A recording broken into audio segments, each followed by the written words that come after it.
Bhojpuri industry में एक के बाद एक सुपरहिट फिल्में करने वाली आम्रपाली दुबे का जन्मदिन हाल ही में बड़ी धूमधाम तरीके से मनाया गया। इस अदाकारा के जन्मदिन के शुभ अवसर पर उनके माता पिता भी आए हुए थे और अपनी बेटी को इतना खुश देखकर वो बड़ा ही गर्व महसूस कर रहे थे कि उनकी बेटी आज भोजपुरी इंडस्ट्री की मानी जानी एक्ट्रेस हैं और लोग उनके साथ तस्वीर खिंचवाने के लिए उतावले हो रहे हैं। रिपोर्ट्स के मुताबिक आम्रपाली दुबे के जन्मदिन में भोजपुरी के कुछ सुपरस्टार ऐसे भी थे जो इस पार्टी में नजर नहीं आ रहे थे और वो कोई और नहीं बल्कि खेसारी लाल और काजल राघवानी थे। फिलहाल इस बारे में आम्रपाली दुबे ने वैसे तो कुछ नहीं बोला, लेकिन उन्होंने ये जरूर कहा कि उनके कुछ दोस्तों ने उन्हें फोन कर बधाई दे दी है।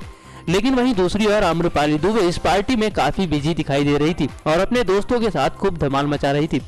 भाई अगर बात दिग्गज कलाकारों की हो ही रही है तो हम निरहुआ के बारे में आपको ना बताएं ये तो हो ही नहीं सकता। बता दें कि इस अदाकारा के जन्मदिन में निरहुआ अपनी छोटी सी बेटी के साथ वहां आए हुए थे और पार्टी को एंजॉय कर रहे थे। वहीं आम्रपाली दुबे भी निरहुआ को देखकर अपनी हंसी नहीं रोक पा रही थी। आखिर दोनों दोस्त जो हैं और भला ऐसा हो सकता है कि आम्रपाली निरहुआ को किसी पार्टी में बुलाएं और वो ना आए। वैसे आपको बता दें कि निरहुआ और आम्रपाली दुबे की ये फिल्मी जोड़ी निरहुआ हिंदुस्तानी 2 में नजर आने वाली है। नेक्स्ट 9 न्यूज रूम से राहुल की रिपोर्ट।